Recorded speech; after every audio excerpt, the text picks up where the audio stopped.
नमस्कार दोस्तों, स्वागत है आप सभी का स्मार्ट गार्डन में। ये देखिए दोस्तों, पूरा गार्डन बिखरा पड़ा है क्योंकि बारिशें शुरू हो गई है और बारिशों के साथ हमारे गार्डन में जो है ढेर सारे काम इकट्ठे हो जाते हैं, जैसे बीज लगाना, कटिंग्स लगाना और अपने प्लांट की केयर करना कि किस तरह से जो है हम अपने प्लांट को सुरक्षित रख पाएँ। लगातार 4 महीने बारिश होती है और उस बारिश से हमारे प्लांट जो है ख़राब भी हो जाते हैं। ज़्यादातर जो हमारे परमानेंट प्लांट होते हैं उनका हमें ज़्यादा ख्याल रखना होता है क्योंकि इन प्लांट को बहुत कम पानी की ज़रूरत होती है।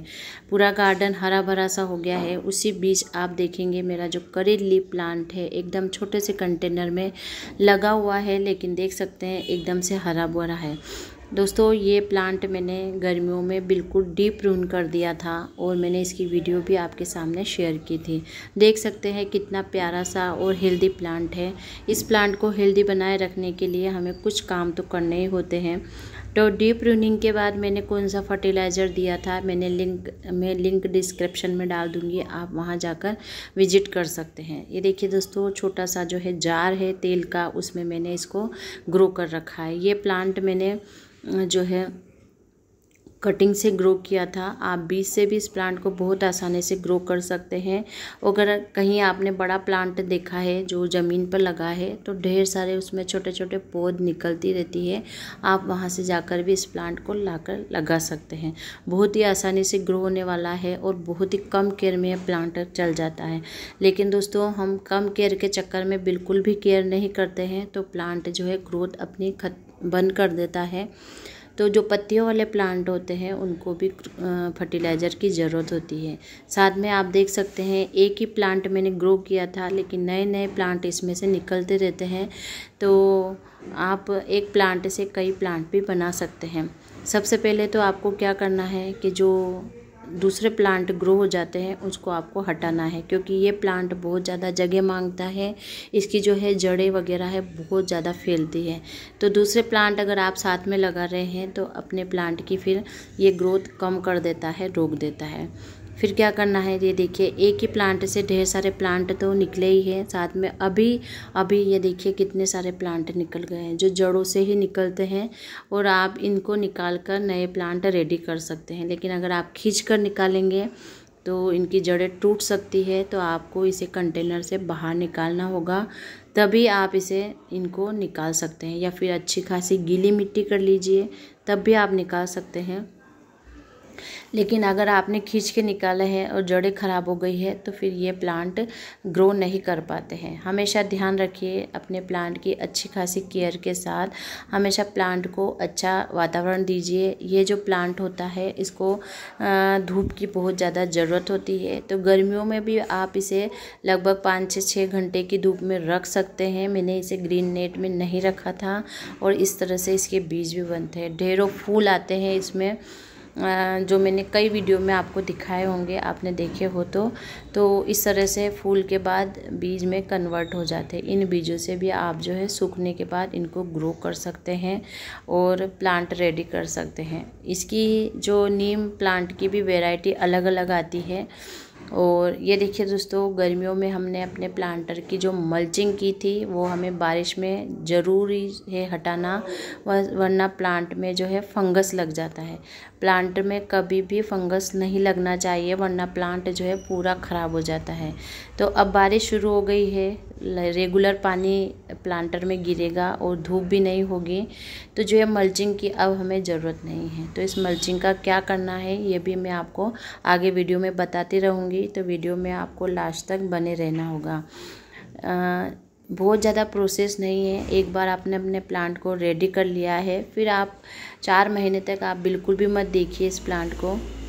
ये प्लांट बहुत अच्छी ग्रोथ करता रहेगा। ये देखिए मल्चिंग हमने सारी हटा दी है। अब प्लांटर की जो मिट्टी है उसकी बहुत अच्छे से आपको गुड़ाई कर देना है।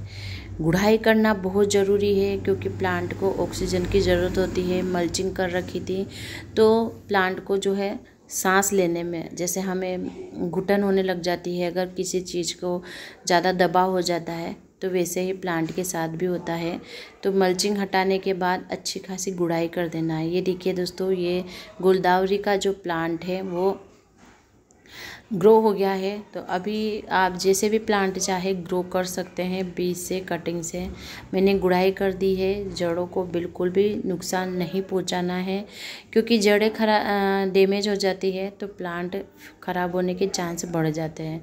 आसपास की मिट्टी को हटा दीजिए और फिर क्या करना है, जो हमने मल्चिंग की थी वो आधी दूधी, मतलब आधी तो वो कंपोस्ट हो चुकी है। अब इसको कंपोस्ट बनने में ज़्यादा टाइम नहीं लगेगा, तो अब आप मिट्टी में उसको दबा दीजिए। जो पत्तियाँ गल चुकी है उनको आप ले रहे थे यूज में, उनको आप अब डिकम्पोस्ट करके खाद बना लीजिए। तो खाद बनाने के लिए आपके पास जगह नहीं है तो इस तरह मिट्टी हटाइए, अंदर मिट्टी में वापस से इसको दबा दीजिए पत्तियों को, और वापस से मिट्टी को वापस से आप फैला दीजिए, जिससे क्या होगा कि ये हमारे खाद का काम भी कर देगा। और उसके बाद हमें क्या देना है, ये देखिए मैग्नीशियम सल्फेट यानी एप्सम सोल्ट हम जो बोलते हैं, जो माइक्रो न्यूट्रिएंट्स फर्टिलाइज़र है। ये बहुत सारे जो है जीवाणु पैदा करता है, और जिससे जो हमने पत्तियां डाली है तो वो अच्छे से डिकम्पोस्ट हो जाएगी, और यह बिल्कुल दानेदार होता है शक्कर की तरह। मात्रा आप देख सकते हैं, एक चाय की जो चम्मच होती है वो उतनी मात्रा हमें लेनी है। ये मैंने लिए हैं सी वीड्स, आपने देखा होगा समुद्री घास से ये खाद बनाई जाती है। और 5-10 दाने अपने जो कंटेनर होता है, प्लांटर होता है, उसके हिसाब से हमें लेना है, और दोनों को अच्छे से मिक्स करके और ऊपर ऊपर इसको दे देना है।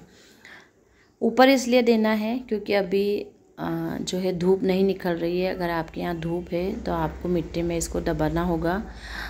और गुड़ाई के बाद अगर आप इस तरह से फर्टिलाइज़र दे देते हैं अपने प्लांट को, तो क्या होगा कि पूरे साल भर ये प्लांट आपका हरा भरा बना रहेगा। गुड़ाई हमने कर दी है, मल्चिंग हमने हटा दी है, मल्चिंग को भी हमने मिट्टी में दबा दिया है, हमने खाद भी दे दी है। लेकिन एक छोटी सी प्रोसेस और होती है। प्लांट हमने जो है 3-4 महीने डीप प्रून कर दिया था, अच्छी खासी ग्रोथ हो गई है। लेकिन ग्रोथ को और बढ़ाने के लिए हमें क्या करना है, प्लांट की हल्की फुल्की सी पिंचिंग कर देनी है। ये देखिए छोटी छोटी जो पत्तियां निकल कर आ रही है उनको हमें हटा देना है। पिंचिंग से क्या हो जाता है कि जो नई नई ब्रांच निकलती है वो एक जगह से 4-4 ब्रांचेस निकलेगी, और प्लांट ऊपर से और भी घना हो जाएगा, हेल्दी हो जाएगा। तो आप छोटे कंटेनर में प्लांट को लगा रहे हैं, आप चाहते हैं कि प्लांट जंगल सा घना, बड़े पेड़ की तरह घना हो जाए, तो आपको ये ध्यान रखना होगा कि पिंचिंग हमेशा करते रहिए। ऊपर एक भी आपको पत्ती नहीं छोड़नी है, क्योंकि अगर आपने ये पत्तियाँ छोड़ दी तो ये इनमें फंगस लग जाएगा, और मिट्टी में दबा दी तो ये कंपोस्ट हमारा रेडी हो जाता है। तो इस तरह से दोस्तों अपने प्लांट की केयर कीजिए और अच्छे खासे से